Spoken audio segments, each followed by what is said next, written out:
চট্টগ্রামে জ্বালানি তেলের পর্যাপ্ত সরবরাহ না থাকায় কিছু পাম্পে সীমিত আকারে তেল মিললেও নগরের বেশিরভাগ পেট্রোল পাম্প তেল বিক্রি বন্ধ রেখেছে।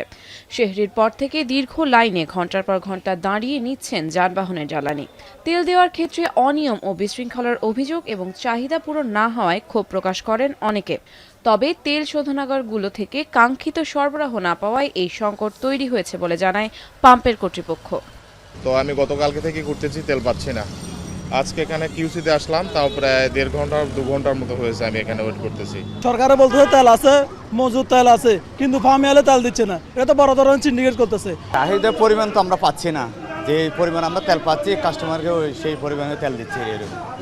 জ্বালানি তেলের সংকটে নওগাঁয় রোববার দুপুর থেকে বন্ধ রয়েছে জেলার 42টি ফিলিং স্টেশন। এতে ভোগান্তিতে পড়েছেন মোটরসাইকেল ও যানবাহন চালকরা।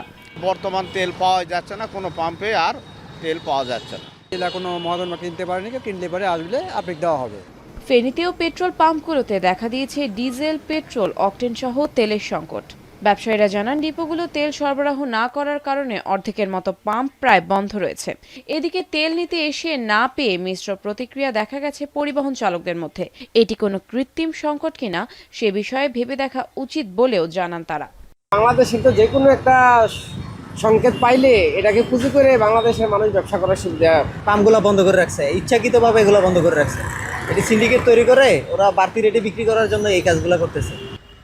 নেত্রকোনার ফিলিং স্টেশনগুলোতেও কাটেনি জ্বালানি তেলের সংকট। তবে সরকারি নির্দেশনা মেনে কিছু স্টেশনগুলোতে বিক্রি হচ্ছে তেল।